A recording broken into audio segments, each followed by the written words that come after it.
ബഷീർ ദിനം എന്നാണ്? ജൂലൈ 5. ബേപ്പൂർ സുൽത്താൻ എന്നറിയപ്പെടുന്നത് ആരാണ്? വൈക്കം മുഹമ്മദ് ബഷീർ. ബഷീറിനെ സുൽത്താൻ എന്ന് വിശേഷിപ്പിച്ചത് ആര്? വൈക്കം മുഹമ്മദ് ബഷീർ തന്നെ.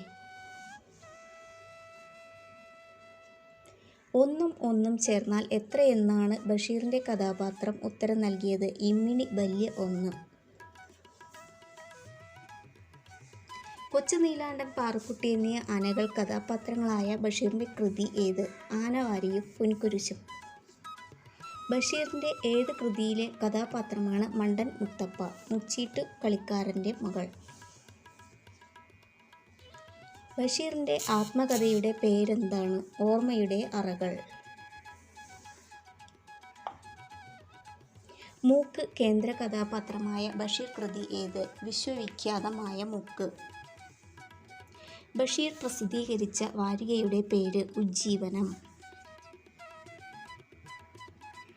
മജീദും സുഹറയും കഥാപാത്രങ്ങളായി വരുന്ന ബഷീറിൻ്റെ നോവൽ ഏത്? ബാല്യകാലസഖി.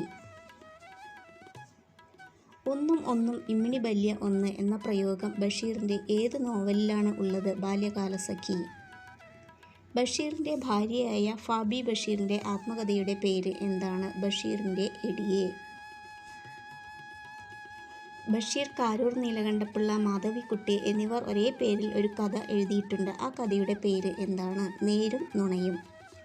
ബഷീർ മാല എന്ന പാട്ടുകാവ്യത്തിൻ്റെ രചയിതാവ് ആര്? എം.എൻ. കാരശ്ശേരി.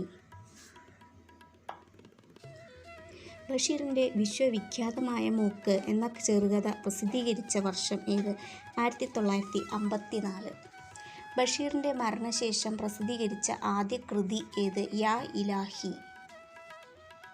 ബഷീർ ഒരേ ഒരു നാടകമേ എഴുതിയിട്ടുള്ളൂ. ആ നാടകം ഏതാണ്? കഥാബീജം.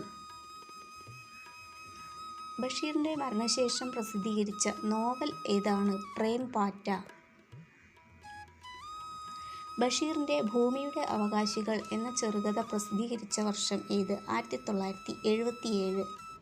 കേന്ദ്ര സാഹിത്യ അക്കാദമി ഫെലോഷിപ്പ് നേടിയ ആദ്യ മലയാളി ആര്? വൈക്കം മുഹമ്മദ് ബഷീർ. വെളിച്ചത്തിനെന്തു വെളിച്ചം എന്ന വാക്യം ഏത് കൃതിയിൽ നിന്നുള്ളതാണ്? എൻ്റെ ഉപ്പൂപ്പ കിരാനേണ്ടാർന്നു. ഒരു മരം ബഷീറിൻ്റെ ജീവിതത്തിലും സാഹിത്യത്തിലും സ്വാധീനം ചെലുത്തിയിട്ടുണ്ട്. ഏതാണ് ആ മരം? മാംഗോസ്റ്റിൻ. ബഷീർ രചിച്ച ബാലസാഹിത്യ കൃതി ഏത്? സർപ്പയജ്ഞം. വൈക്കം മുഹമ്മദ് ബഷീർ ജനിച്ചതെന്ന്? 1908 ജനുവരി 21.